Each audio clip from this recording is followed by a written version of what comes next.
Bismillahirrahmanirrahim. Assalamualaikum warahmatullahi wabarakatuh. Innal hamdalillah nahmaduhu wa nasta'inuhu wa nastaghfiruhu wa na'udzu billahi min shururi anfusina wa sayyiati a'malina.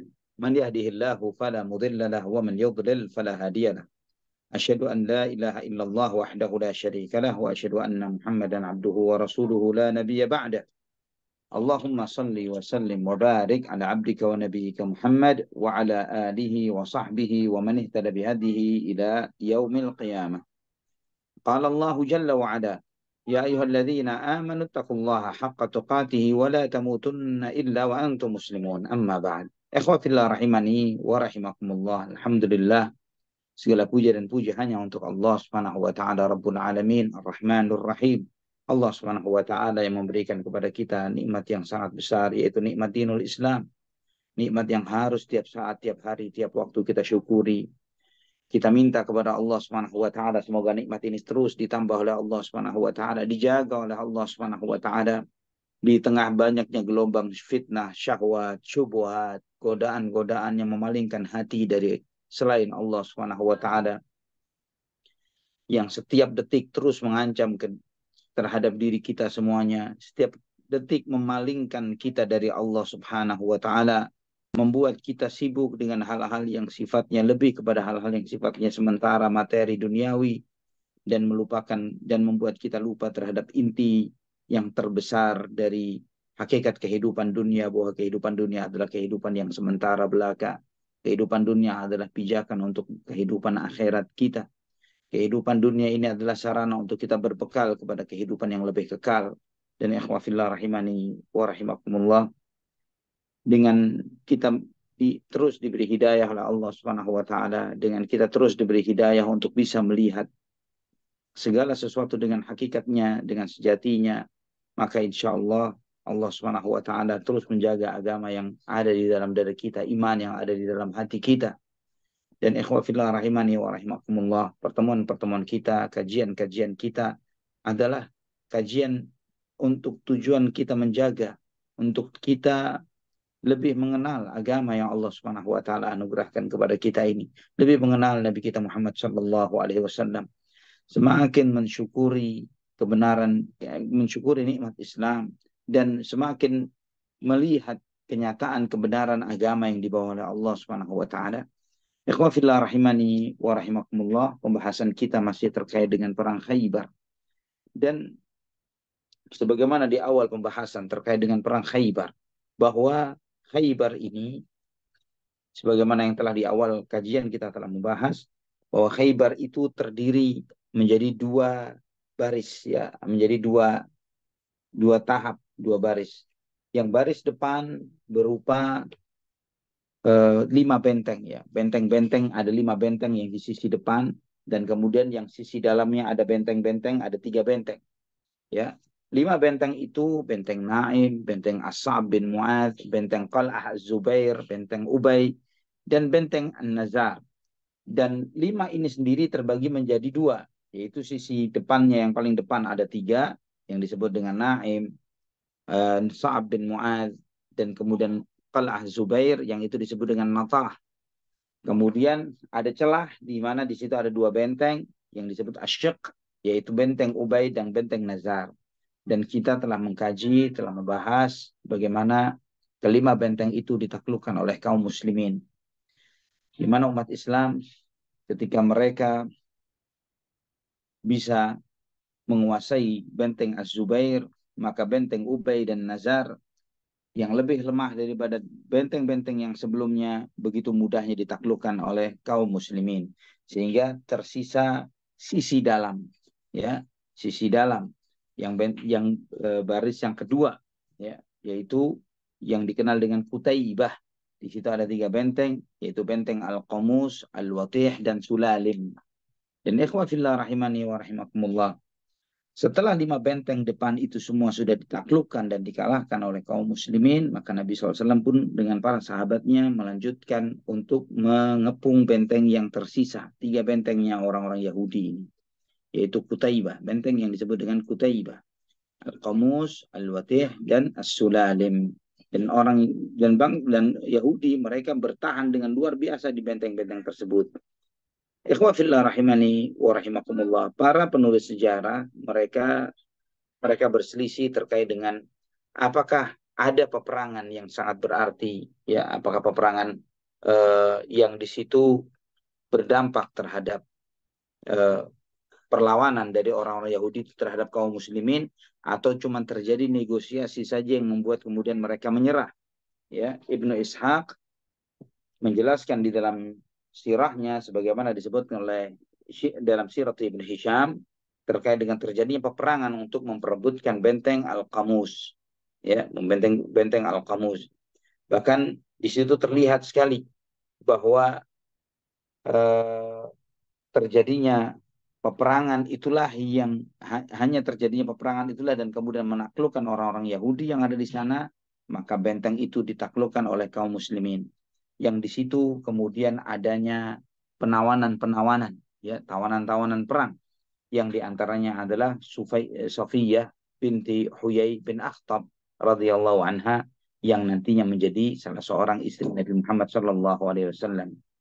Tanpa adanya negosiasi, ya, untuk penyerahan diri mereka. Ini disebutkan dalam Ibnu Hisam. Adapun Al-Waqidi sebagaimana dikutip oleh Imam Al-Baihaqi dalam Dalailun Nubuwah, beliau menyebutkan bahwa ditaklukannya 3 benteng itu adalah dari mufawadat. Jadi negosiasi yang cukup alot antara kaum muslimin dengan orang-orang Yahudi. Dan kemudian ikhwatal iman rahimani wa rahimakumullah, namun para muhakkik, para pentahqiq yang menjelaskan tentang hal ini, mereka menyebutkan bahwa dua hal itu tidak saling bertentangan, tapi bahwa negosiasi itu terjadi setelah terjadinya peperangan. Ya, setelah penaklukan yang paling besar dari 3 benteng yang di dalam ini, Al-Qamus, dikalahkan, maka dua benteng yang tersisa, Al-Watih dan As-Sulalim, diserahkan kepada kaum muslimin tanpa peperangan. Ya, diserahkan kepada umat Islam tanpa peperangan, hanya dengan negosiasi, deal, ya, antara untuk upaya mengedilkan beberapa hal yang harus disepakati antara umat Islam dengan mereka. Ikhwatal iman rahimani wa rahimakumullah. Walaupun demikian, ya, ketika Nabi Shallallahu Alaihi Wasallam mendatangi 3 benteng ini, Nabi Shallallahu Alaihi Wasallam mengepung mereka, ya, kaum muslimin mengepung mereka dengan cukup ketat, ya, sehingga terjadi pengepungan selama 14 hari. Yahudi mereka tidak keluar dari benteng mereka sampai ketika Nabi Shallallahu Alaihi Wasallam berkeinginan untuk memasangkan manjanik untuk pelontar batu itu untuk memborbardir mereka. Nah, ketika mereka melihat ini rencana inisiatif Nabi Shallallahu Alaihi Wasallam untuk melakukan hal itu, mereka mengira bahwa mereka pasti binasa. Maka di saat itulah mereka kemudian menyerahkan diri mereka kepada Nabi Muhammad Shallallahu Alaihi Wasallam. Nah, bagaimana terjadinya negosiasi dan perdamaian antara Nabi Shallallahu Alaihi Wasallam dengan Yahudi Khaybar ini? Imam Bukhari meriwayatkan dari Anas bin Malik radhiyallahu an bahwa ketika Nabi Shallallahu Alaihi Wasallam mengalahkan mereka, ya, dan kemudian Nabi Shallallahu Alaihi Wasallam melakukan negosiasi dengan diantaranya adalah para penjahat-penjahat perang, maka dia dihukum mati. Kemudian tawanan perang, ya, adanya tawanan perang yang menjadi sebagai budak, ya, dan kemudian Nabi Shallallahu Alaihi Wasallam, ya, mengutus Kinanah bin ibnu Abil Huqaiq, ya, untuk bertemu dengan Nabi Muhammad Shallallahu Alaihi Wasallam. Ya, ini kemudian Kinanah ini dari utusan dari kalangan Yahudi, dia mengatakan, "Inzil faukallimuk," ya, turun agar aku bicara denganmu. Maka kemudian Nabi SAW pun mengiyakan apa yang ditawarkan.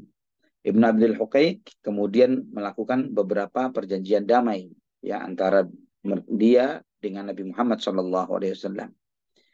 Yang diantara poin-poin perjanjian damai itu adalah dengan menjaga, artinya tidak menumpahkan darah mereka yang ada di dalam benteng tersebut, ya, terutama mereka-mereka adalah rakyat sipil yang ada di sana, ya, kecuali termasuk juga bahkan yang diminta, termasuk juga yang diminta oleh Ibnul Huqaiq, ya, Ibnu Abil Huqaiq adalah eh, termasuk orang yang ikut berperang. Ya, dia minta bahwa termasuk yang pernah ikut berperang kemarin-kemarin supaya dilindungi. Ya, dan kemudian juga membiarkan anak-anak bersama mereka, artinya tidak menjadi tawanan perang. Dan kemudian memberikan tenggat waktu bagi bangsa Yahudi untuk meninggalkan Khaybar, ya, meninggalkan Khaybar dengan membawa seluruh keluarga mereka. Dengan membawa seluruh keluarga mereka, artinya tidak ada tawanan sama sekali. Ya, tidak ada tawanan perang sama sekali. Dan di antara perjanjian itu adalah mereka menyerahkan semua harta mereka, aset mereka, tanah mereka, bahkan termasuk emas dan perak yang mereka miliki, termasuk juga persenjataan yang mereka punya, ya, dan juga perabotan yang mereka miliki, ya, persenjataan, kuda, perabotan yang mereka miliki, kecuali pakaian, ya, kecuali pakaian itu tidak diserahkan. Dan dengan syarat yang lainnya adalah mereka tidak boleh menyembunyikan sesuatu pun dari hasil kesepakatan ini, ya, atau menutupi sesuatu pun. Ya, artinya kalau misalnya mereka sepakat ada emas dan perak atau aset tertentu, mereka tidak boleh kemudian mereka mengecualikan sebagian dari itu, mereka harus terbuka kan hal ini. Kemudian Nabi Shallallahu Alaihi Wasallam menyampaikan, wa bari'at minkum zimmatullahi wa zimmatu rasulihi in katamtumuni syai'an. Perlindungan Allah dan Rasulnya akan lepas dari kalian. Ya, kalian tidak ada lagi perlindungan. Ya, sudah, artinya konsekuensinya adalah mati jika kalian menyembunyikan sesuatu dari kesepakatan ini. Maka mereka pun sepakat, ya, untuk berdamai dengan Nabi Muhammad SAW. Maka diserahkanlah benteng-benteng ini kepada kaum muslimin. Ikhwatal iman rahimani wa rahimakumullah. Ketika sebagaimana yang antum ketahui di dalam hasil perjanjian ini adalah orang-orang Yahudi Khaybar meninggalkan tempat itu beserta keluarga mereka. Sebagaimana hasil kesepakatan, mereka mencoba mengajukan ide atau negosiasi opsional kepada Nabi Muhammad SAW, yaitu membiarkan mereka tetap di Khaybar. Dan sebagai bentuk model baru bagaimana mereka tinggal di Khaybar adalah mereka bekerja untuk mengelola aset yang saat ini menjadi milik kaum muslimin, ya, ladang dan kebun yang milik umat Islam, dengan kesepakatan bahwa hasil panen dibagi dua. Hasil panen dibagi dua. Mereka mengatakan, ya Muhammad, da'na fi hadhil ard nuslihuha wa naqumu 'alaiha fanahnu 'alamu biha minkum wa a'maru laha. Wahai Muhammad, biarkan kami tinggal di sini.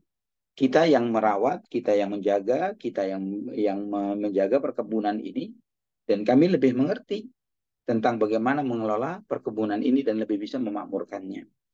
Di saat itu memang Nabi Shallallahu Alaihi Wasallam tidak membawa banyak orang yang bisa menangani perkebunan yang cukup mewah dari perkebunan Yahudi Khaybar pada saat itu. Maka Nabi Shallallahu Alaihi Wasallam merespon tawaran mereka ini, ya, dengan kesepakatan bahwa mereka sebagai pelaksana, ya, investornya adalah Nabi Shallallahu Alaihi Wasallam, ya, Nabi yang memiliki ladang dan kebun itu, dan hasil panennya adalah 50% milik mereka, 50% milik Nabi Muhammad Shallallahu Alaihi Wasallam.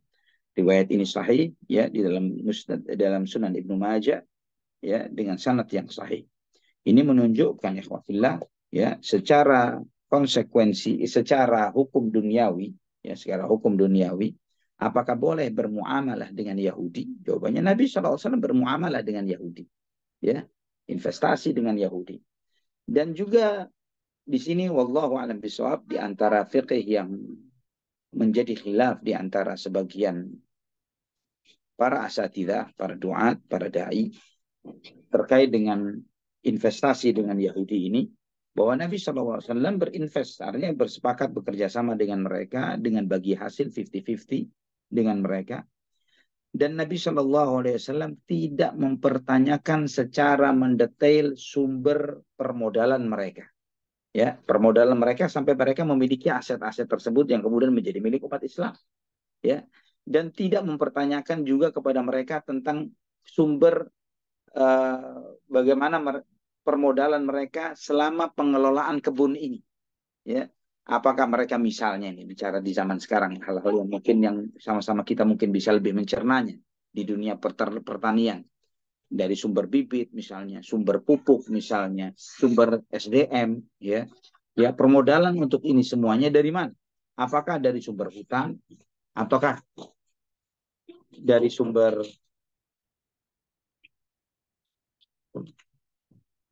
hutang atau dari sumber riba atau yang lain?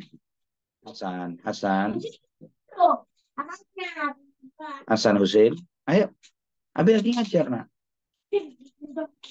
Ikhwafillah rahimani wa rahimakumullah. Afwan, ada iklan ya, biasa. Nah, ikhwafillah rahimani wa rahimakumullah.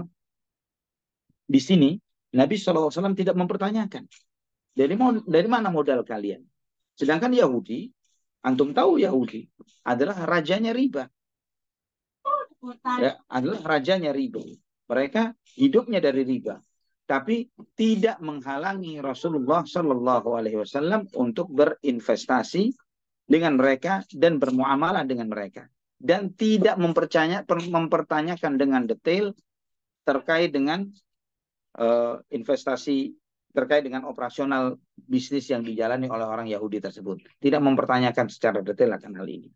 Ini Hasan Hussein, please, ayo, nah, keluarkan ke kamar rumah ya. Usama jangan ditarik. Usama jangan ditarik, dengar Habib. Ikhwafillah rahimani wa rahimakumullah. Al-Imam At-Tahawi dalam syarah Mushkilul Athar dengan sanad yang sahih dari Ibnu Umar radhiyallahu anhuma juga menyebutkan hal yang serupa. Ya. Mereka menyebutkan di sini disebutkan Ibnu Umar menyampaikan bahwa Nabi Shallallahu Alaihi Wasallam tidak memiliki tenaga, ya, kemampuan tenaga dari para sahabatnya untuk bisa mengelola perkebunan dari perkebunan Yahudi tersebut, perkebunan Khaybar ini.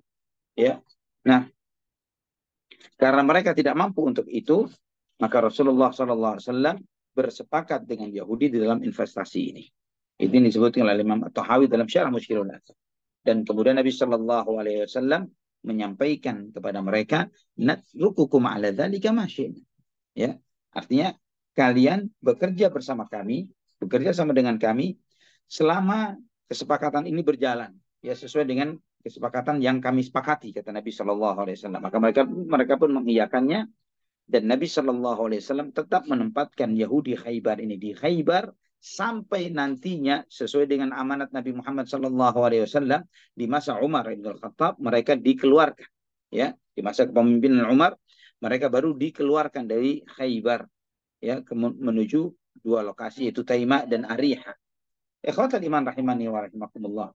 Di masa inilah, ya, di antara tawanan perang itu ada Safiyah binti Huyai bin Akhtab radhiyallahu anha, ya, dan beliau di bawah, artinya di bawah Kinanah Ibnu Abi Al-Huqaiq, ya, dulunya adalah istri dari Kinanah Ibnu Abi Al-Huqaiq, ya, dan setelah itu nantinya setelah suaminya ini meninggal dunia karena termasuk orang yang berkhianat di dalam peperangan ini, ya, dalam peristiwa ini, dan kemudian setelah itu dia jadi tawanan Nabi SAW, dan setelah itu nanti dinikah oleh Rasulullah SAW.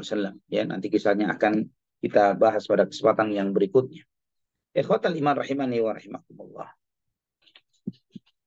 Walaupun kesepakatan ini telah terjadi, ya, namun demikianlah Yahudi ini mereka tetap memiliki makar-makar, tipu-tipu daya untuk mencoba mengkhianati sebagian dari perjanjian tersebut, yaitu kedua putra dari Abul Huqaiq yang bernegosiasi dengan Nabi, yang berdamai dengan Nabi, ya, dua putranya menyembunyikan satu kantung emas, ya, satu kantong emas yang berisi perhiasan yang cukup banyak, kantong yang terbuat dari kulit, ya, milik Huyai bin Akhtab, ya, Huyai bin Akhtab yang terbunuh pada peristiwa Bani Quraidah yang telah kita bahas terdahulu. Sebagaimana mereka ini meninggalkan tempat itu, ya, ketika pengusiran Bani Nadir, mereka ke Khaybar. Di saat itu Huyai bin Akhtab membawa cukup banyak perhiasan, ya, emas dan yang lain sebagainya. Ibnu Hibban meriwayatkan di dalam sahihnya, Abu Dawud dalam sunannya dengan sanad yang sahih dari Ibnu Umar radhiyallahu anhu menyampaikan, ya, maka bahwa dua anak dari Abul Huqaiq ini menyembunyikan satu kantong besar, ya, milik Huyai bin Akhtab, ya, emas sekantong besar. Ini bukan bobo. Dan dia kemudian menyembunyikannya, ya, membawanya dan menyembunyikannya. Ini ikhwatal iman rahimani wa rahimakumullah, pernah, ya, Nabi SAW ketika dalam peristiwa itu bertemu dengan pamannya Huyai yang masih hidup pada saat itu. Nabi bertanya, ma fa'ala masku Huyai alladhi ja'a bihi minan nadhir. Bagaimana nasibnya perhiasan peninggalan Huyai yang dia bawa dari pengusiran Bani Nadhir? Maka dijawab oleh pamannya Huyai, adhabatun nafaqat wal hurub. Sudah habis untuk pembiayaan perang, ya, untuk penghidupan dan peperangan. Kata Nabi SAW, al-ahdu qarib wal malu aktsaru min dzalik. Ya, bukankah belum lama kejadian, dan lagi harta yang ditinggal cukup banyak, ya, yang dibawa cukup banyak. Maka kemudian Nabi SAW menyerahkan paman Huyai ini kepada Zubair bin Al-Awwan. Maka Zubair pun memaksa orang tersebut untuk mengakui dan menunjukkan di mana dia menyembunyikan harta Zubair, harta Huyai bin Akhtab. Ikhwatal iman rahimani wa rahimakumullah. Dan kemudian disampaikanlah bahwa harta itu ditaruh di satu kantong terbuat dari kulit dan dibawa pergi dan disembunyikan oleh seseorang di sini. Dan kemudian ternyata itu disembunyikan oleh putra dari Abul Huqaiq, dua orang putra dari Abul Huqaiq, yang memang mereka sengaja, ya, untuk menyembunyikan sebagian untuk mereka, ya. Dan ini melanggar perjanjian yang telah disepakati dengan Nabi Muhammad SAW. Dan Nabi SAW telah mengatakan, jika kalian melanggar perjanjian ini, maka lepaslah komitmen perjanjian damai ini antara kita dan kalian. Artinya tidak ada perlindungan untuk kalian. Maka pelaku yang menyembunyikan ini, ya, dua orang putra dari Abul Huqaiq, dihukum mati karena perbuatan itu. Yaitu diantaranya salah seorang yang bernama Kinanah ibnu Rabi' ibnu Abil Huqaiq, yang sebelumnya adalah suami dari Sofiyah binti Huyai radhiyallahu anha. Ikhwatal iman rahimani wa rahimakumullah. Setelah itu Nabi SAW membagi ghanimah, ya, membagi ghanimah rampasan perang ini dari ghanimah Khaybar ini kepada mereka yang ikut bersama Rasulullah SAW, yaitu mereka yang ikut dalam perjanjian Hudaybiyah, ya, mereka ahlul Hudaybiyah semuanya. Karena itulah janji Allah terhadap mereka. Ya, Allah telah berjanji sebelumnya, sebagaimana yang telah kita kaji sebelumnya, ya, sepulang dari Hudaybiyah, Allah menjanjikan mereka akan mendapatkan ghanimah yang sangat besar, ya, yang pada saat itu tidak ada seorang pun yang dari peserta yang mengikuti Hudaybiyah yang tidak hadir, kecuali Jabir bin Abdullah radhiyallahu anhuma karena uzur yang beliau alami. Namun sebagaimana itu janji Allah, maka Jabir masih tetap mendapatkan jatahnya walaupun beliau tidak hadir. Ya, diberikan jatahnya oleh Nabi Shallallahu Alaihi Wasallam sebagaimana disebutkan dalam Sahih Bukhari. Abu Dawud meriwayatkan dengan sanad yang sahih dari Sahal ibnu Abi Hasmah radhiyallahu an, beliau menyampaikan bahwa Nabi Shallallahu Alaihi Wasallam membagi rampasan Khaybar ini menjadi dua bagian, ya, separuh untuk mereka yang berperang pada saat itu, separuh lagi adalah untuk kaum muslimin. Ya, dalam riwayat yang lain juga dengan sanad yang sahih riwayat Abu Dawud dari beberapa sahabat Rasulullah SAW bahwa Nabi SAW membagi total keseluruhan aset yang diperoleh dari Khaybar ini menjadi 36 bagian. Dari 36 ini, ya, separuhnya untuk kaum muslimin yang bersama Nabi SAW di dalam peperangan itu, separuhnya lagi diberikan, ya, yang separuhnya untuk pasukan umat Islam, separuhnya lagi adalah untuk keseluruhan umat Islam. Maksudnya siapa mereka? Adalah para fuqara, masakin, utusan-utusan yang datang untuk menyatakan keislaman mereka dan keperluan-keperluan yang lain dan hajat manusia. Al-Baihaqi menyebutkan di dalam Dalailun Nubuwah, kenapa demikian? Karena memang Khaybar itu ditaklukkan tidak murni perang. Karena tidak murni perang, maka tidak 100% menjadi aset ghanimah. Ya, tidak 100% menjadi aset ghanimah. Separuhnya peperangan, separuhnya perdamaian.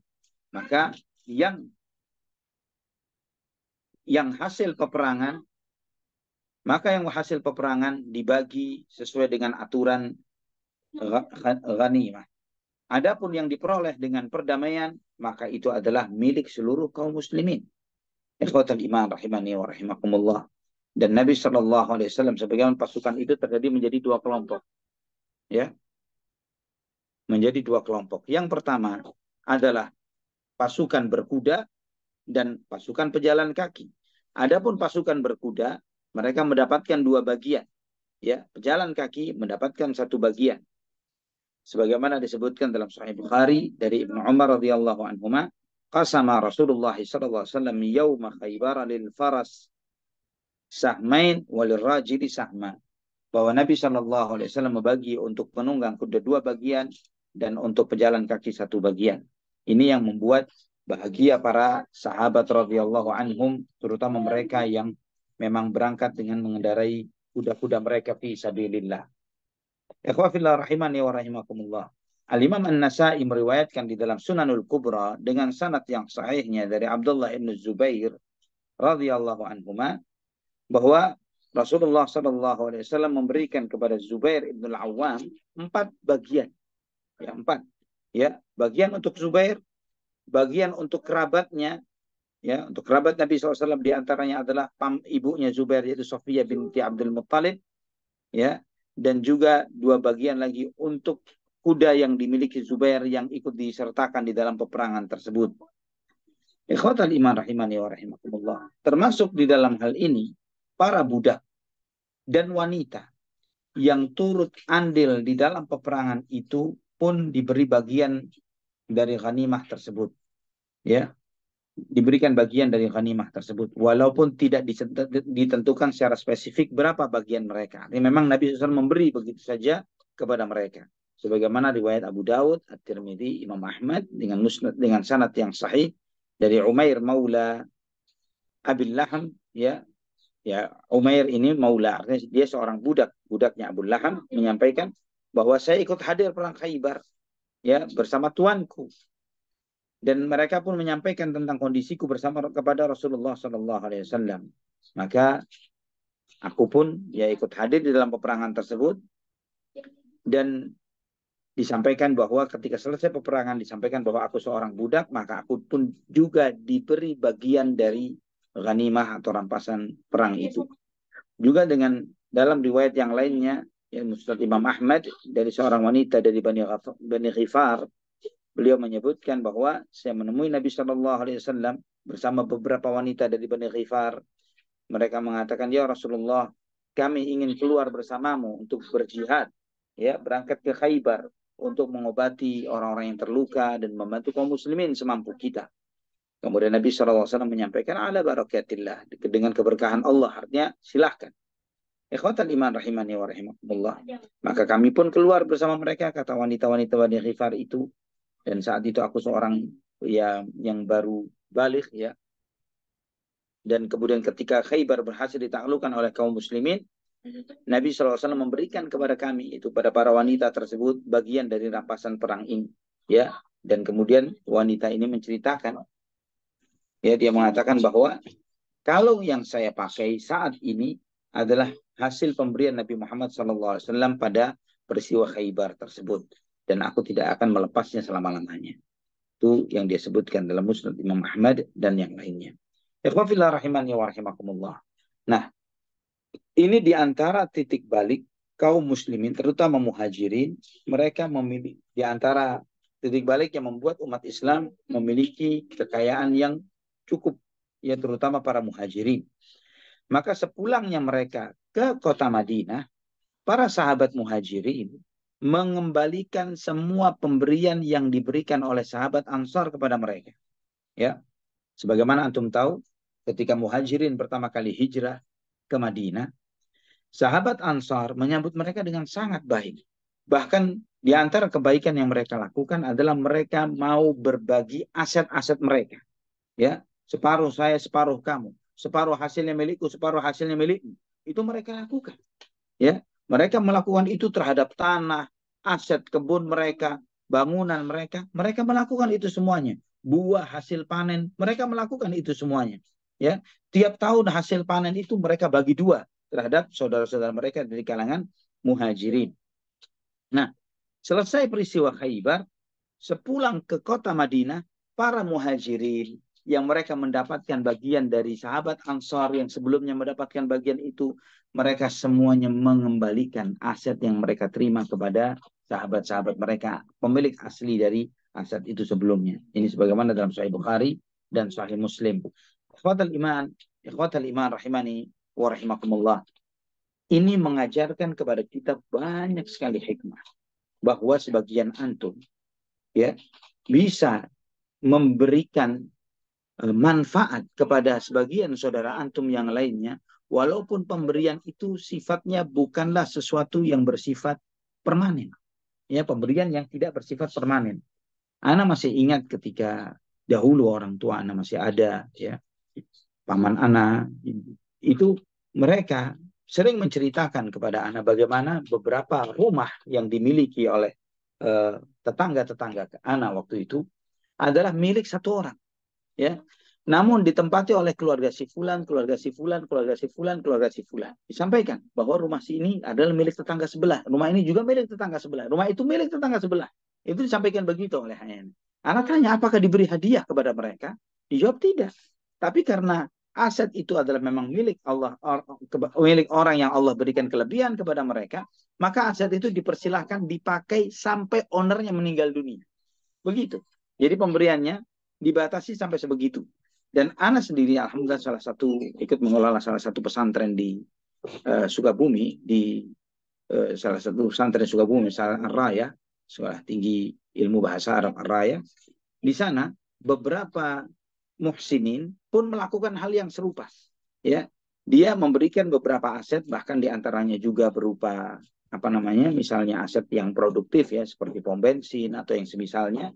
Beliau membeli aset itu dan beliau mengatakan bahwa hasil semua penghasilan dari aset ini saya berikan full kepada pesantren selama saya hidup.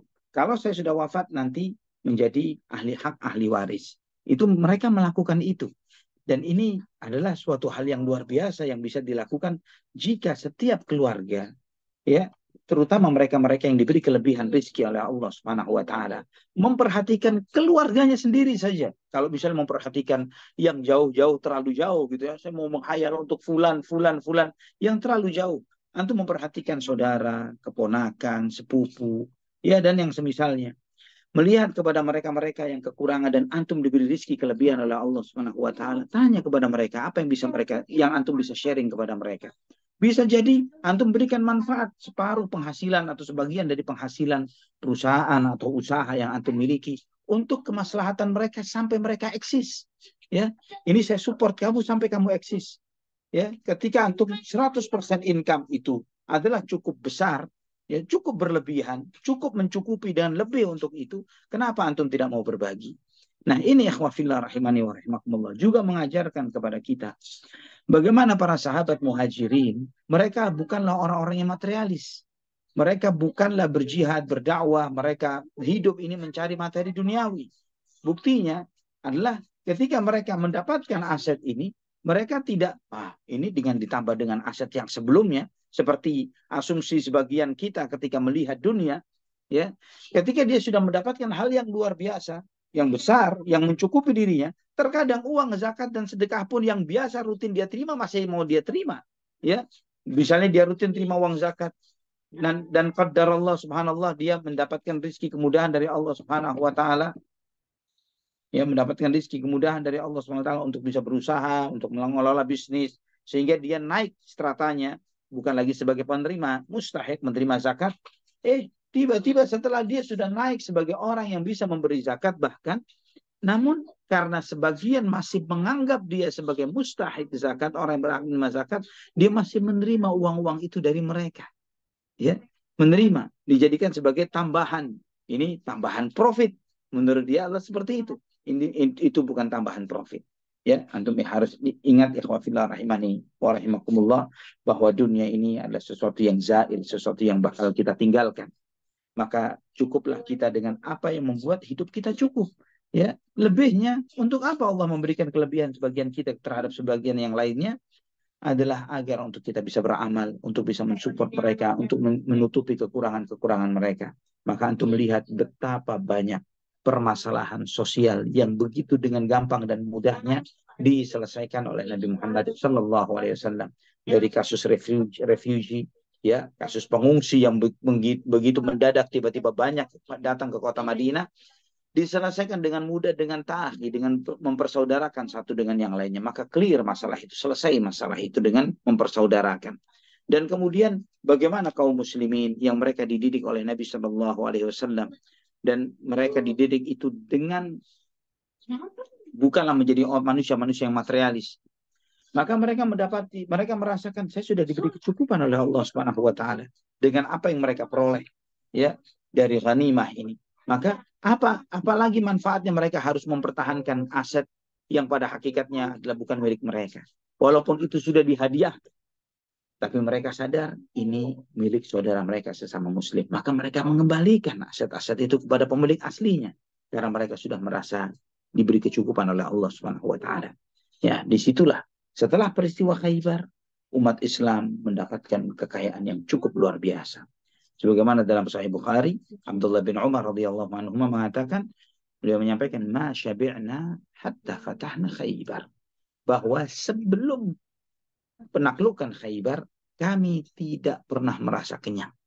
Ya, kami tidak pernah merasa kenyang. Artinya makan secukupnya, bahkan seringkali mereka merasakan lapar lebih lama ketimbang mereka merasakan kekenyangan.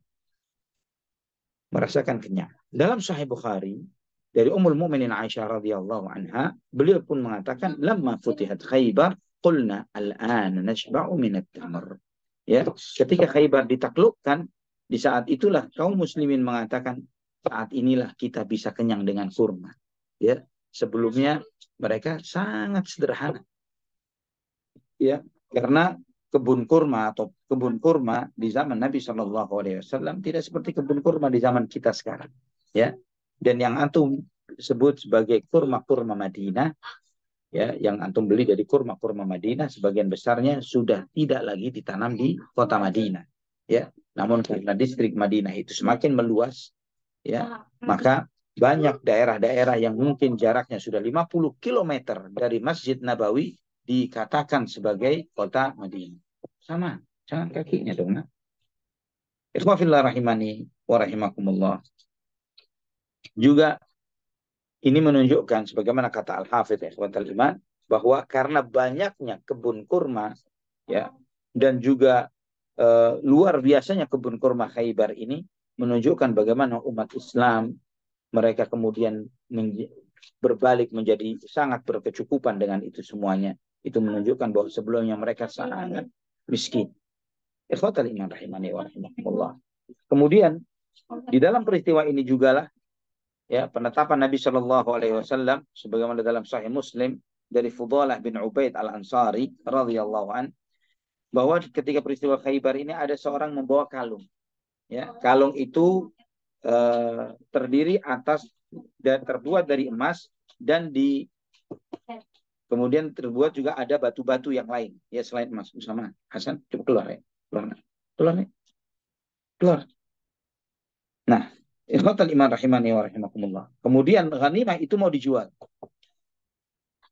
Ghanimah itu mau dijual. Dan Nabi SAW menyampaikan kepada sahabatnya supaya batu-batu yang beserta kalung emas itu supaya dilepas. Ya, batu-batu itu dilepas dan ditimbang emasnya saja. Kata Rasulullah SAW, "Al-dhahabu bil-dhahabi waznan biwaznin." Ya, emas ditimbang dengan emas dengan takaran yang sama. Ya, dengan takaran yang sama. Itu diantara penetapan Nabi SAW ketika emas itu ingin dijual. Maksudnya transaksi kalung emas itu ditransaksikan dengan dinar, ya, dinar emas, ya, ditransaksikan dengan emas. Sama kakinya. Ikhwafillah rahimani wa rahimakumullah. Al-Imam An-Nawawi menyebutkan berdasarkan riwayat ini bahwa hadis ini menunjukkan tidak boleh memperjualbelikan emas dengan yang lainnya kecuali dengan emas. Ya, ketika misalnya kalung itu terdiri atas emas dan yang lainnya, maka yang harus diukur adalah emasnya saja. Ya, timbangan emasnya berapa. Adapun yang lainnya dijual terpisah. Ya, sebagaimana perak pun adalah demikian. Sebagaimana ini adalah pembahasan dalam uh, sebagaimana disebutkan di dalam kitab-kitab fikih terkait dengan komoditi riba. Ikhwatul iman rahimani wa rahimakumullah. Kemudian terkait dengan makanan. Adapun makanan tidak termasuk yang dibagi oleh Nabi Muhammad Sallallahu Alaihi Wasallam. Ya, mereka para sahabat mengambil dari makanan itu sesuai dengan kebutuhannya. Mereka tidak membaginya secara rata dan itu diizinkan oleh Rasulullah Sallallahu Alaihi Wasallam.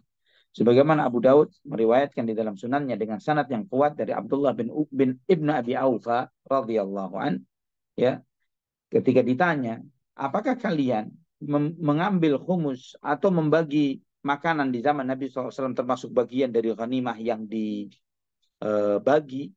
ya, maka dijawab oleh Abdullah bin Abi Aufa radhiyallahu an, asabna ta'aman yawma Khaybar, fakana ar-rajulu yaji fayakhudhu minhu miqdara ma yakfihi thumma yansarif. Bahwa sebagian kita, ya, kita di zaman di peristiwa Khaybar ini mengambil makanan sesuai dengan kebutuhannya, ya, dari gudang makanan yang ada, dan dia pergi, ya, dia tidak mengambil berlebih dan tidak termasuk sesuatu yang dibagi.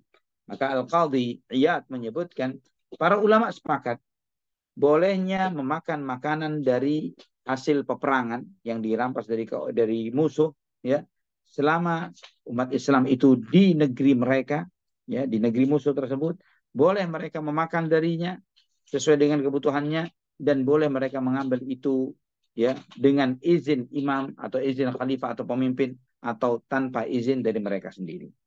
Ada sebuah peristiwa yang sangat menarik di dalam peristiwa Khaybar ini yang luar biasa, yaitu kisah seorang badu, ya, seorang badui yang sangat menakjubkan.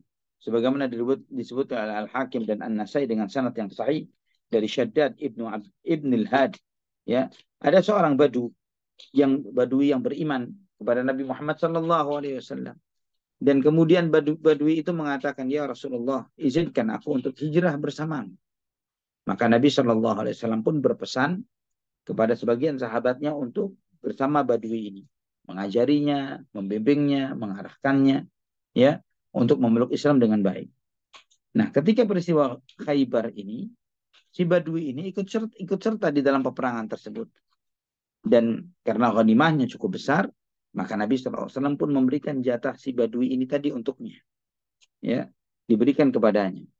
Karena badui itu turut serta di dalam peperangan ini dan ikut menggembalakan onta-onta dan kuda-kuda milik para sahabat. Ikhwatal iman rahimani wa rahimakumullah. Maka setelah dibagikan, dihantarkanlah hak si badui ini tadi. Diantarkan haknya, disampaikan ke rumahnya. Ketika dia menerima itu, dia bertanya kepada yang mengirimkan makanan ini tadi, ini apa ini? Apa ini? Maka dikatakan kepada dia, hadhi qismah qasamahu laka Rasulullah sallallahu alaihi wasallam. Ini adalah bagianmu, pemberian Nabi Muhammad sallallahu alaihi wasallam kepadamu. Maka dia tidak masuk ke dalam rumah. Dia pun kemudian membawa bagian itu menemui Nabi Muhammad sallallahu alaihi wasallam dengan mengatakan, ya Rasulullah, ma'ala hadza taba'tuk. Aku bukan karena ini aku mengikuti engkau ya Rasulullah. Walakinni taba'tuka ala an urmaha huna. Ya Rasulullah, aku mengikuti engkau dengan harapan supaya ini nih, dia menunjuk ke lehernya, saya berharap supaya ini terkena anak panah. Ya, di leher saya terkena anak panah. Dan saya mati karena itu dan masuk surga. Kata sahabat itu seperti itu. Maka Rasulullah SAW bersabda, in tasduqillaha yasduq. In tasduqillah yasduquk. Kata Nabi SAW, jika kamu jujur kepada Allah, maka Allah pun akan jujur kepadamu. Maka tidak lama terjadilah peperangan melawan musuh. Dan subhanallah, si Badui ini tadi diantarkan kepada Nabi jenazahnya dengan anak panah yang persis menempel di lehernya. Ya, dengan anak panah yang persis menempel di lehernya, menancap di lehernya. Kemudian Nabi SAW bertanya, nah, huwa, bukankah ini orang yang mengembalikan ghanimahnya kepada kita? Kata sahabat, naam ya Rasulullah. Dan Nabi SAW pun bersabda, sadaqallaha fasadaqahu.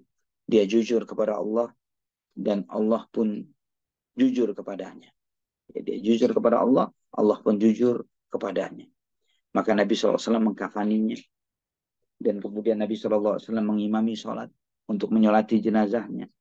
Dan di antara doa yang diucapkan oleh Nabi SAW di dalam sholat tersebut, beliau berdoa, Allahumma hadha abduk kharaja muhajiran fi sabilik faqutila syahidan wa ana alaihi syahidun. Ya Allah, ini hambamu. Dia keluar dari rumahnya untuk hijrah di jalanmu dan dia mati syahid dan aku adalah saksinya. Ini perkataan Nabi Muhammad SAW di dalam doanya untuk si Badui ini. Betapa mulianya beliau, betapa mulianya Badui ini radhiyallahu anhu arda, walaupun tidak dikenal siapa namanya, namun bagaimana kita melihat kejujuran dia kepada Allah Subhanahu wa taala. In tasduqillaha yasduquk. Jika kamu jujur kepada Allah, Allah pun akan jujur kepadamu. Di samping peristiwa ini, ikhwatal iman rahimani wa rahimakumullah, ada juga hal yang perlu menjadi perhatian kita, yaitu ada seseorang dari Bani Asja' meninggal dunia. Dan dia ketika hendak disolati, Nabi SAW enggan menyolatinya. Sebagaimana dalam Musnad Imam Ahmad, dalam Mustadrak Al-Hakim dengan sanad yang hasan dari Zaid bin Khalid Al-Juhani radhiyallahu an, bahwa di antara umat Islam dari Bani Asja' meninggal dunia di Khaybar. Dipanggil Nabi Muhammad SAW untuk dimintakan untuk menyolati jenazah ini. Namun Nabi SAW mengatakan, sallu ala sahibikum. Salatilah teman kalian ini. Artinya isyarat bahwa Nabi tidak ikut menyolatinya. Itu membuat dari Bani Asya' menjadi berubah raut wajahnya. Ada apa ini? Kenapa Nabi SAW tidak mau menyolati jenazah itu? Nah, ketika Nabi SAW melihat perubahan raut wajah mereka, Nabi SAW menyampaikan, Inna sahibakum ghalla fi sabilillah. Teman kalian ini mencuri ghanimah. Ya, dia mencuri ghanimah di jalan Allah SWT. Maka diperiksalah barang-barang dia dan dia mengambil beberapa batu perhiasan, ya, yang nilainya tidak lebih dari 2 dirham. Ya, dirham itu perak. Yang ini sangat murah. Sesuatu yang sangat murah. Di sini menunjukkan kepada kita ikhwafillah sebagaimana kata Al-Hafidz Ibnu Hajar, wa fil hadithi tahrimu qalilil ghululi wa katsirihi. Di dalam hadis ini menunjukkan haramnya sedikit mencuri rampasan perang sedikit dan banyaknya. Semuanya diharamkan oleh Allah Subhanahu wa taala. Ikhwatal iman rahimani wa rahimakumullah. Di antara peristiwa yang lainnya yang terjadi pada peristiwa ini, ya, dan masih banyak lagi beberapa peristiwa yang lainnya yang kita akan membahasnya pada kesempatan berikutnya. Kita akan melihat bagaimana beberapa peristiwa pasca Khaybar, ya, beberapa peristiwa pasca Khaybar yang kita akan membahasnya. Yang di antara peristiwa yang luar biasa pada peristiwa ini adalah datangnya Ja'far bin Abi Thalib radhiyallahu an dan para sahabatnya. Ja'far dan para sahabatnya radhiyallahu anhum, mereka ini setelah mereka ini yang hijrah ke Habasyah. Ya, mereka hijrah ke Habasyah. Dan antum tahu setelah perjanjian Hudaybiyah, Nabi SAW mengutus Amr bin Umayyah Ad-Damri radhiyallahu an membawa suratnya kepada An-Najasyi. Ya. Dan kemudian di samping Nabi SAW mendapatkan surat balasan dari An-Najasyi, Nabi SAW meminta untuk mengantarkan balik atau membiarkan agar para sahabat beliau untuk balik ke kota Madinah. Ikhwatal iman rahimani wa rahimakumullah. Maka Najasyi pun mengiyakan permintaan Nabi SAW dan kemudian menempatkan para sahabat ini di atas dua kapal, ya, di atas dua kapal. Mereka menaiki dua kapal yang berbeda untuk balik, untuk pulang menemui Nabi Muhammad sallallahu alaihi wasallam. Dan ikhwatal iman rahimani wa rahimakumullah. Ketika Nabi sallallahu alaihi wasallam melihat Ja'far, ya, beliau sangat gembira. Beliau sallallahu alaihi wasallam begitu gembiranya sampai memeluk Ja'far dengan erat dan mengecup kening Ja'far radhiyallahu an. Dan beliau mengatakan dengan luar biasa, beliau menyampaikan ma'adri bi ayyihima ana asurru bi fathi Khaybar am bi qudumi Ja'far. Kata Nabi SAW, aku tidak tahu kegembiraan apa yang ada di dalam rasa hatiku saat ini. Apakah kegembiraan itu karena Khaybar berhasil ditaklukkan oleh umat Islam, atau karena datangnya Ja'far? Subhanallah, sebuah kemenangan yang dijanjikan oleh Allah jauh hari ketika peristiwa Hudaybiyah kepada kaum muslimin, kepada Nabi Muhammad SAW dijanjikan bin nasil Quran. Dengan nas Al-Quran Allah menjanjikan ghanimah Khaybar itu. Kata Nabi SAW bahwa perasaan bahagia beliau ketika melihat kedatangan Ja'far, beliau tidak tahu apakah bahagia itu muncul karena ditaklukkannya Khaybar atau datangnya Ja'far. Ini menunjukkan bagaimana kosakata cinta Rasulullah Sallallahu Alaihi Wasallam begitu luasnya kepada masing-masing para sahabatnya. Begitu mudahnya beliau mengatakan kepada sahabatnya, wallahi inni la uhibbuku. Demi Allah, sebagaimana kata beliau kepada Mu'adz bin Jabal radhiyallahu, dengan demi Allah aku sangat mencintaimu. Dan demikian pula para sahabat yang lainnya. Dan di saat itu pula, saat ini juga Nabi Shallallahu Alaihi Wasallam menunjukkan cintanya, menunjukkan bagaimana besarnya rindunya beliau kepada Ja'far bin Abi Thalib radhiyallahu anhu, sepupu beliau, ya, kekasih lama yang terpisah dari beliau Shallallahu Alaihi Wasallam karena hijrah ke Habasyah, kemudian datang di fase setelah ditaklukkannya Khaybar. Dan rasa bahagia itu ditunjukkan oleh Nabi dengan pernyataan beliau ini. Bahagia saya tidak tahu karena yang mana. Apakah karena Khaybar yang berhasil dikalahkan atau kedatangan Ja'far? Ikhwafillah, inilah Nabi kita. Nabi Anda semuanya. Nabi yang penuh rasa cinta yang luar biasa kepada para sahabatnya, yang memberikan keselamatan. Beliau Sallallahu Alaihi Wasallam adalah juru selamat sejati yang memberikan keselamatan kepada para pengikutnya, para sahabatnya. Mereka dari mengalami intimidasi, tertindas, terzalimi, terusir, hijrah, dikepung, lemah, ketakutan, dan yang lain sebagainya. Mereka diselamatkan dari kondisi itu menjadi kondisi yang lebih aman. Mereka diselamatkan bahkan bukan cuma sampai kepada titik keamanan, sampai titik kejayaan. Secara zahir, secara batin, mereka diselamatkan dari kubangan kesyirikan, kejahiliaan, kepada cahaya Islam, diberi hidayah oleh Allah Subhanahu wa taala sehingga melahirkan manusia-manusia yang luar biasa besarnya di dalam sejarah kehidupan manusia, yang menjadi ibrah dan pelajaran bagi seluruh penganut agama. Bagaimana sosok Muhammad sallallahu alaihi wasallam kemudian memiliki murid-murid yang jumlahnya bukan 1, 2, 3, 10, 11, 12, ya, tapi ratusan ribu, dan mereka dengan iman yang sama, dengan cinta yang sama kepada beliau sallallahu alaihi wasallam, dengan ittiba yang sama kepada beliau sallallahu alaihi wasallam, yang mengedepankan cintanya kepada Allah Subhanahu wa taala dan rasulnya melebihi apapun yang ada di muka bumi. Ini ikhwafillah, dan insyaallah kita masih membahas beberapa peristiwa pasca Khaybar, ya, yang menjadi pembahasan kita pada kesempatan yang akan datang. Wallahu ta'ala ala wa ala bisawab. Barakallahu fiikum.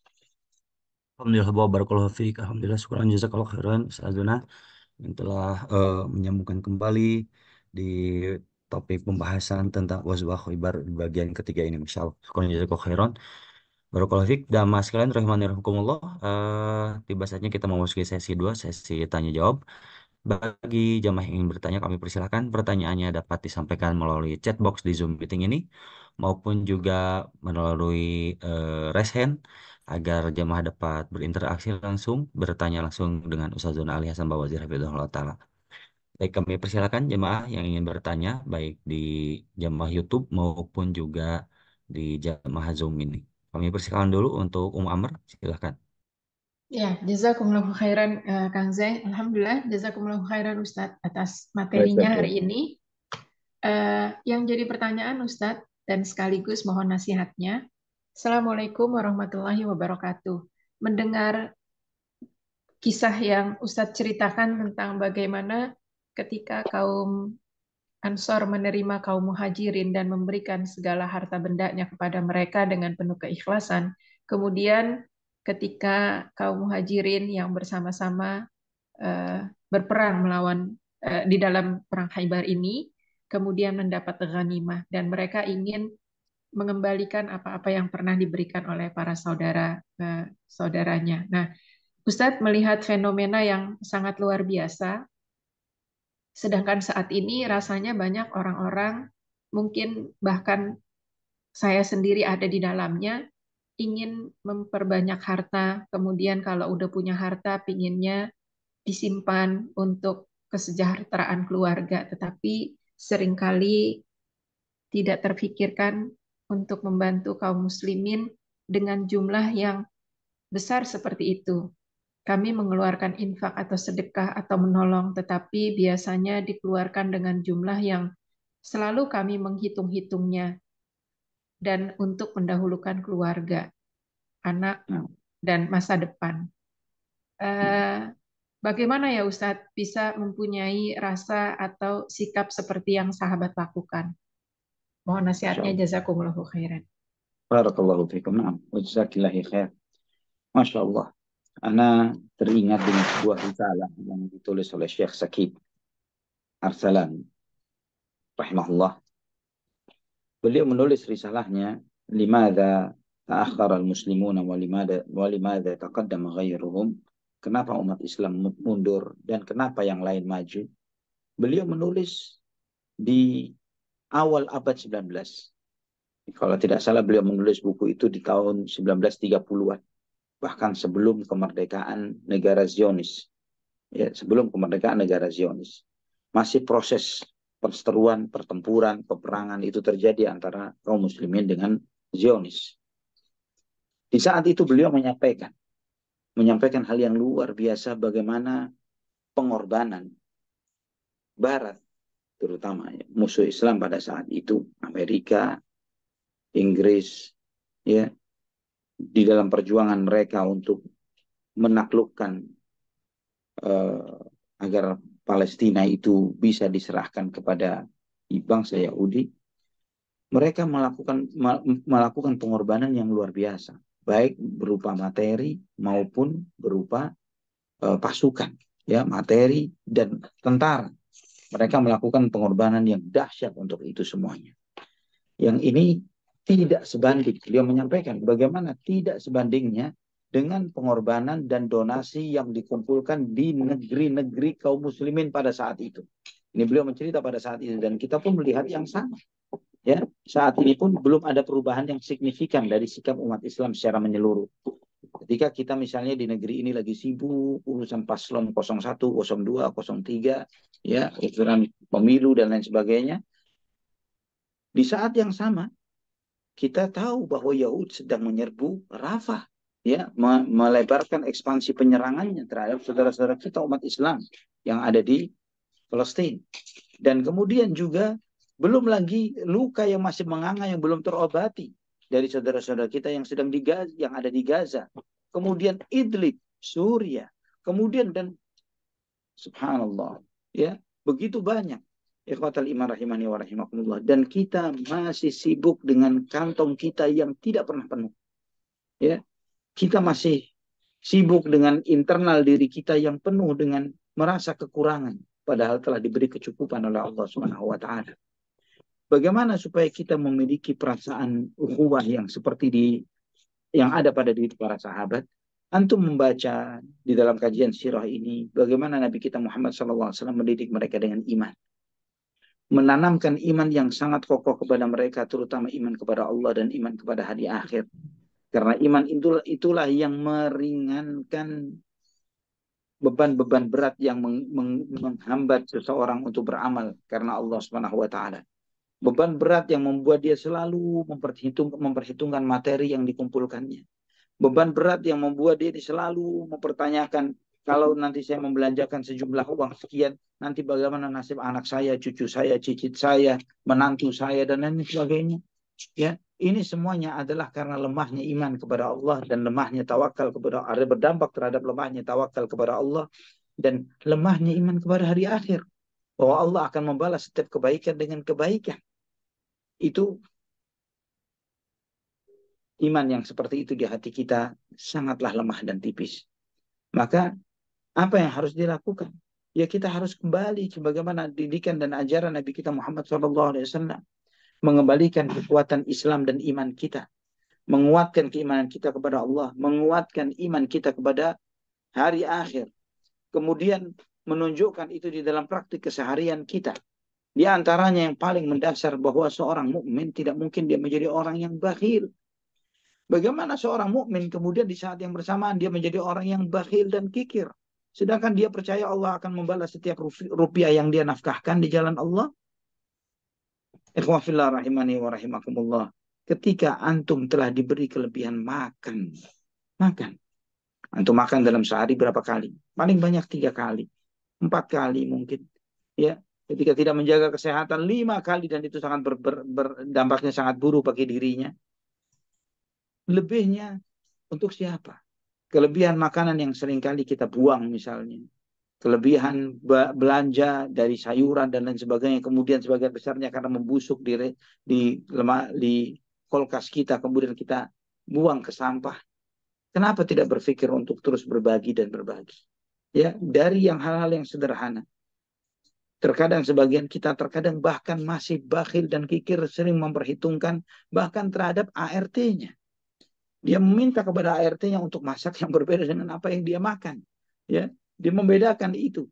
Subhanallah. Jika terhadap orang-orang yang melayani kehidupan kita di rumah kita, kita bakhil dan kikir terhadap mereka. Padahal orang-orang itu begitu menghabiskan waktunya, menghabiskan umurnya, menghabiskan momentum mereka dengan keluarga dan anak saudara mereka untuk menyelesaikan tugas-tugas kita di rumah kita. Itu pun sebagian kita masih bakhil dan kikir. Bagaimana kemudian terbuka kepedulian kita terhadap orang-orang yang jauh. Orang-orang yang kita tidak lihat. Terkadang berita mereka tidak lewat di layar handphone kita misalnya. Bagaimana kita mau punya kepedulian untuk itu. Dan kemudian ikhwafillah, yang perlu diingatkan. Kalau antum melihat kemenangan-kemenangan besar yang dialami oleh para sahabat radhiyallahu anhum, karena hati mereka seperti itu. Mereka totalitas kepada Allah, Allah totalitas kepada mereka. Kalau kita sekarang terus bertanya mata nasrullah, kapan pertolongan Allah, kapan pertolongan Allah?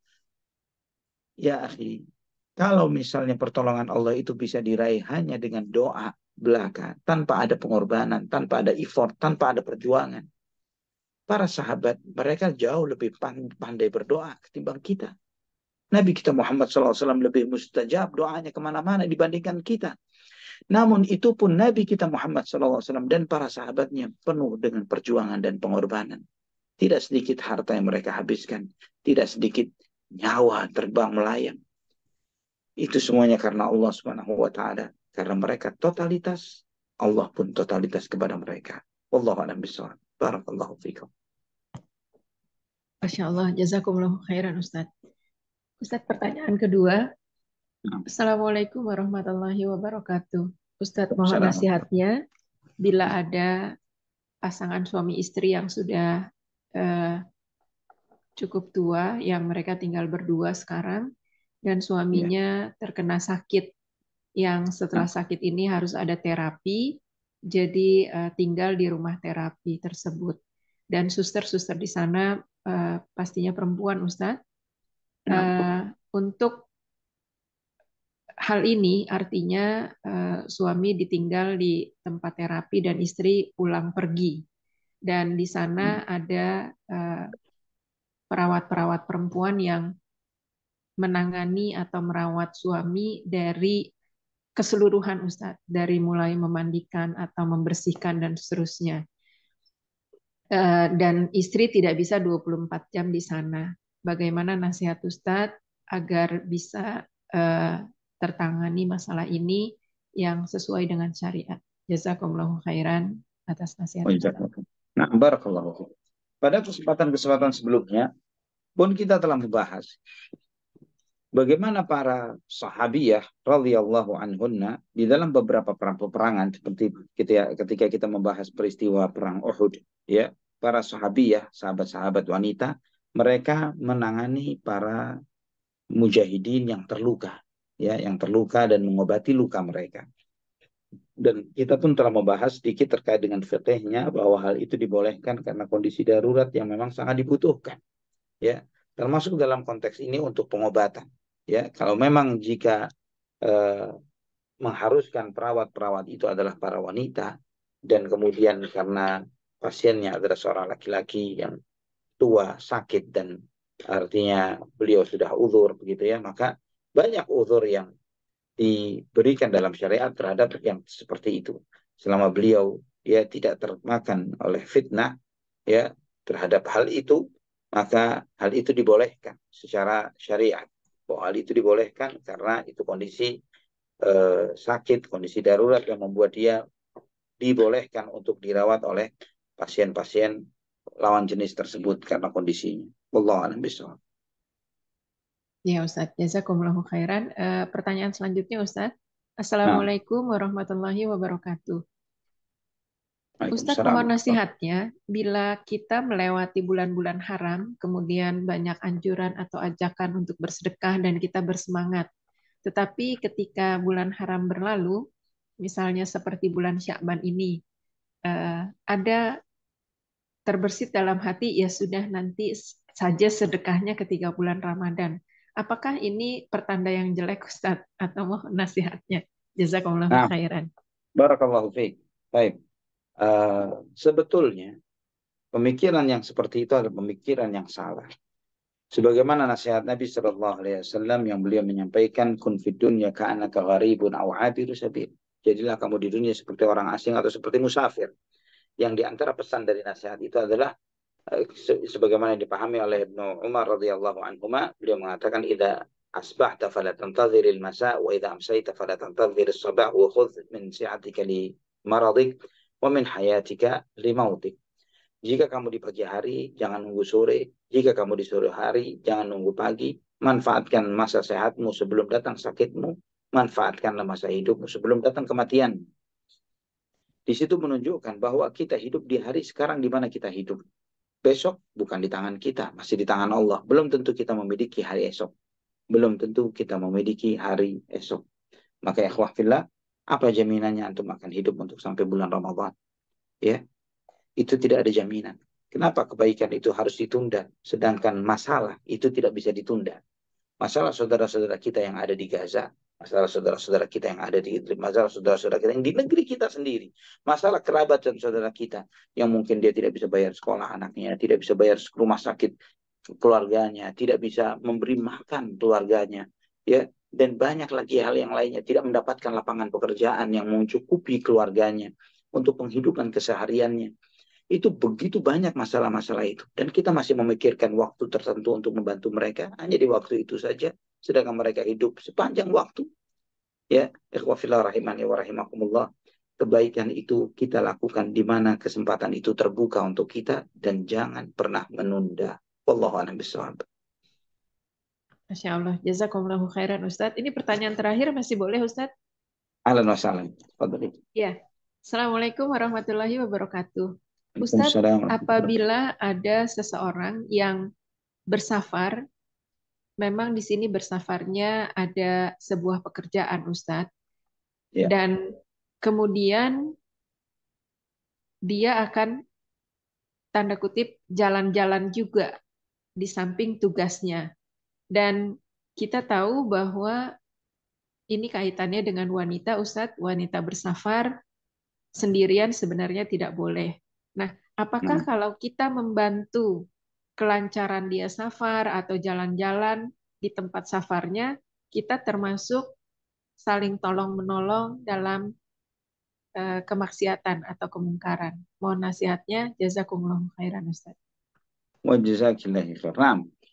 Wallahu a'lam bishawab. Kalau membantunya itu membantu dari asal safarnya sendiri, jadi melancarkan dia sebelum keberangkatan, termasuk rencana travelingnya, maka mungkin termasuk di dalam ta'awun 'alal itsmi wal 'udwan. Tolong menolong di dalam dosa dan kezaliman. Namun, jika membantunya setelah trip, setelah perjalanan bisnisnya, kemudian dia mengatakan, saya ini mau jalan kemari nih, mau ke kota ini, mau ke negeri ini, kebetulan kita bisa support dia. Dengan tujuan membantu yang bersangkutan supaya tidak terjerumus ke kemunkaran yang dia tidak sadari, atau potensi kemunkaran yang dia tidak duga-duga. Ya, dia terjerumus kepada teman-teman yang salah, dan nanti di situ yang lebih paham bahwa sebaiknya anak respon dia, anak terima dia, anak ajak dia ke tempat-tempat yang lebih maslahat, lebih baik untuk mengurangi madarat yang bakal terjadi. Ya, untuk mengambil madarat yang lebih ringan ketimbang anti tidak mau peduli dan membuat dia kemudian ikut traveling secara umum misalnya, kemudian ditunjukkan ke tempat-tempat maksiat, apalagi dia sendirian dan lain sebagainya, sehingga dia terjerumus ke dalam hal-hal kemungkaran yang lebih dalam. Maka wallah alam bisawab, jika kondisinya seperti yang kedua, maka anti tidak termasuk di dalam ta'awun 'alal itsmi wal 'udwan. Tidak termasuk di dalam tolong-menolong dalam dosa dan kezaliman. Bahkan mungkin anti sedang menolong dia untuk lebih menyelamatkan dia dari potensi kemunkaran yang lebih besar. Wallahu a'lam bishawab. Iya Ustadz, jazakumullahu khairan. Afwan Ustadz, ini ada satu lagi singkat, masih Alasan. boleh Ustadz? Boleh, Ya. silakan. Silakan. Assalamualaikum warahmatullahi wabarakatuh. Ustadz, fenomena Salam. pemilu ini setiap waktunya selalu menjadi hit untuk dibicarakan, kemudian saling menghujat. Tetapi yang saya ingin tanyakan adalah, yang pertama, ketika kita memilih atau tidak memilih, pasti ada pertanggungjawabannya di hadapan Allah Subhanahu wa Ta'ala. Kalaupun kita memilih, itu juga ada pertanggungjawabannya. Bagaimana Ustadz bila memilih dan ternyata pilihan kita salah? Atau bagaimana fenomena pemilihan ini? Jazakumullahu khairan atas nasihat Ustadz. Nah, kita memilih bukan berdasarkan ketidaktahuan, tapi berdasarkan pengetahuan. Itu yang harus didasari di yang pertama kali. Memilih berdasarkan apa yang diketahui, bukan apa yang belum atau tidak diketahui. Itu yang harus kita pahami di awal. Jadi, jangan sampai kita memilih, tapi kemudian kita salah pilih. Kenapa salah pilih? Karena memang kita tidak tahu siapa yang bakal kita pilih, maka kita memilihnya dengan serampangan misalnya. Yaitu otomatis dia akan mempertanggungjawabkan kesalah pilihannya. Ya, dia salah pilih karena memang dirinya tidak mengambil upaya untuk bisa menganalisa, mempelajari, mengetahui siapa yang bakal dipilihnya. Namun kalau dia memilih berdasarkan apa yang dia ketahui saat itu, ya saat ini kita akan pemilu, kita melihat latar belakang dari masing-masing calon yang kita akan pilih. Kemudian berdasarkan apa yang kita tahu, dari masing-masing ini kita melihat bahwa yang lebih dominan kebaikannya adalah calon yang ini misalnya. Maka kita memilih calon tersebut. Ya, berdasarkan apa yang kita tahu saat itu atau saat ini.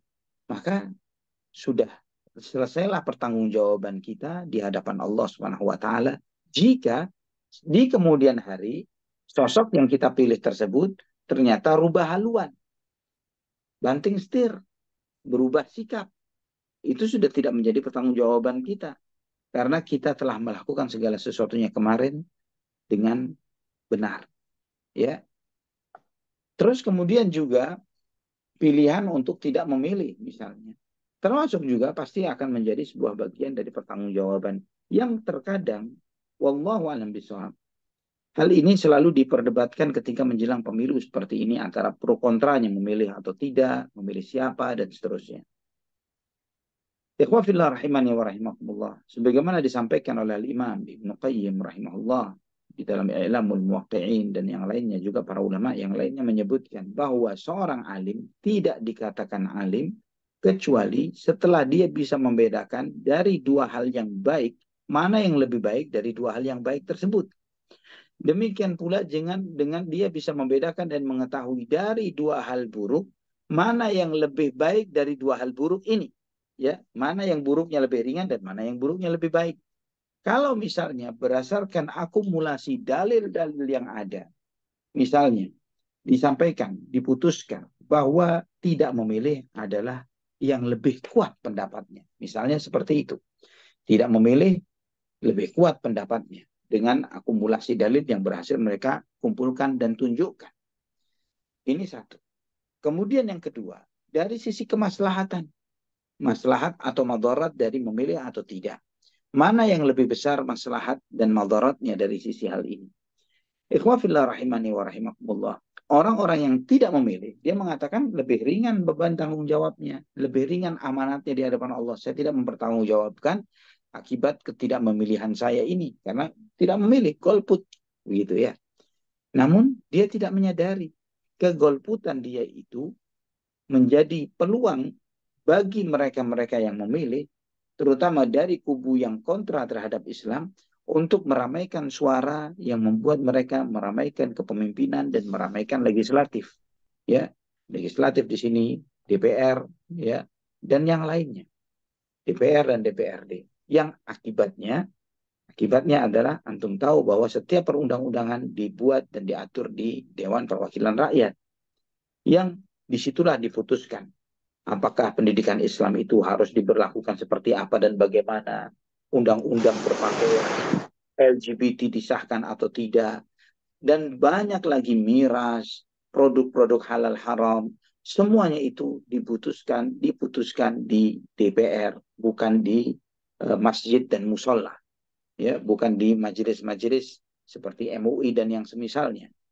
Nah, ketidakhadiran mereka ketika pemilu ini tanpa mereka sadari menimbulkan madarat yang lebih besar.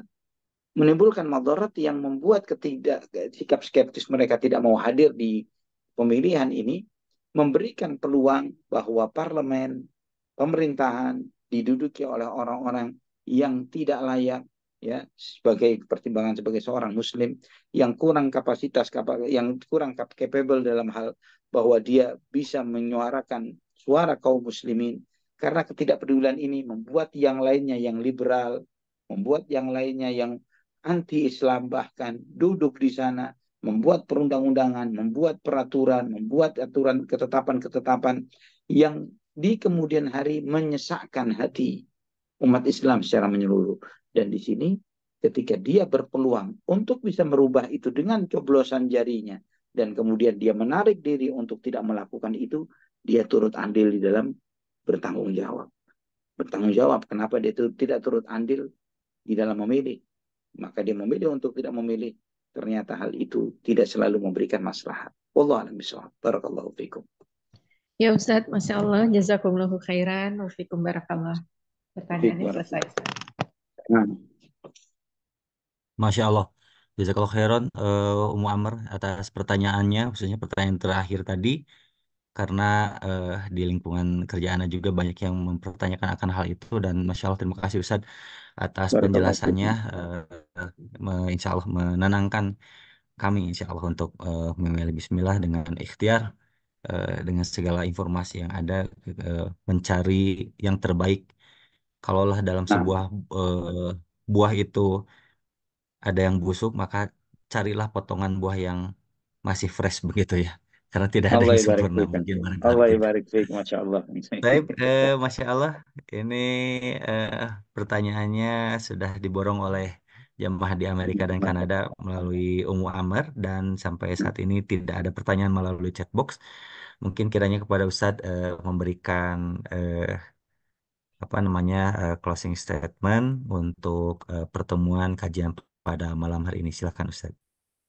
Naam, ikhwafillah rahimani wa rahimakumullah. Kita semuanya, antum, ya, tadi saya tahu bahwa di luar negeri sudah voting, ya, sudah pemilihan suara sudah berlaku. Namun perhitungan katanya akan dilakukan secara serentak setelah pemilu yang di negeri ini tanggal 14 Februari nanti. Dan kita pun semua, antum semua sangat aware, sangat sadar, sangat melihat bahwa upaya untuk mencurangi pemilu ini juga sangat masif juga, luar biasa, sangat strateginya sangat mengakar, luar biasa. Yang walaupun kita harus sadar, harus yakin, ya wafillah rahimani wa rahimakumullah, ini karena kecintaan kita kepada dinullah, kepada agama Allah Subhanahu wa taala, kecintaan kita kepada negeri ini, negeri Indonesia ini, Kita berharap negeri ini dipimpin oleh pemimpin-pemimpin yang takut kepada Allah Subhanahu wa taala, pemimpin-pemimpin yang sayang dan cinta terhadap rakyatnya, pemimpin-pemimpin yang memiliki nasionalisme, yang dia lebih mementingkan kepentingan negaranya ketimbang kepentingan segelintir orang. Kita berharap akan adanya pemimpin-pemimpin yang saleh, yang akan mengantarkan negeri ini menjadi lebih baik. Itu adalah harapan setiap warga negara Indonesia, antara mereka yang menyadari yang seperti apa kriteria baik itu atau tidak, atau berbeda di dalam menentukan ini dengan itu. Namun dari segala tipu daya dan makar yang mungkin sudah sering antum dengar, dari beragam upaya yang dilakukan, kita harus tetap optimis kepada Allah Subhanahu wa taala. Optimisnya dengan apa? Dengan doa, dengan ikhlas, dengan sholat. Karena pertolongan Allah Subhanahu wa taala itu datang bukan dari kekuasaan. Pertolongan Allah itu datang bukan dari hebatnya sebuah makar. Antum melihat bagaimana makarnya Firaun sedemikian dahsyatnya. Dari sebelum lahirnya Nabi Musa, dia sudah menyiapkan makar. Dari sebelum lahirnya Nabi Musa telah menyiapkan makar. Tapi bagaimana Allah menghabisi dinasti itu dalam satu malam. Itu begitu mudahnya bagi Allah Subhanahu wa taala. Karena itu menunjukkan bahwa pertolongan Allah itu datang bukan dari orang-orang besar, bukan dari para pejabat, para pembuat strategi dan makar. Tapi pertolongan itu datang dari rakyat jelata yang ikhlas dan berdoa dengan sholat yang baik yang dia lakukan. Sebagaimana sabda Nabi SAW dengan sanad yang sahih, innama tunsaruna bidu'afaikum biikhlasihim wa salatihim wa du'aihim. Sesungguhnya kalian ditolong oleh orang-orang lemah kalian. Kalian ditolong karena ikhlasnya mereka, sholat mereka dan doa mereka. Itu yang senjata yang terkuat yang dimiliki oleh rakyat ini, oleh bangsa Indonesia. Keikhlasan mereka-mereka yang tidak punya posisi, tidak punya apapun, tidak punya ambisi apapun, hanya berharap negeri ini menjadi lebih baik. Keikhlasan mereka di dalam beribadah kepada Allah, doa-doa mereka jauh lebih kuat dari semua makar yang dibuat oleh manusia. Itu yang menjadi andalan dan harapan kita. Semoga Allah Subhanahu wa taala memberikan kepada kita pemimpin yang mengasihi rakyatnya dan takut kepada Allah Subhanahu wa taala, dan tidak memberikan kepada kita pemimpin yang tidak takut kepada Allah dan zalim terhadap rakyatnya. Wallahu taala ala wa alam bisawab. Kita tutup dengan doa kafaratul majlis. Subhanakallahumma wa bihamdik asyhadu an la ilaha illa anta astaghfiruka wa atubu ilaik. Wassalamualaikum warahmatullahi wabarakatuh.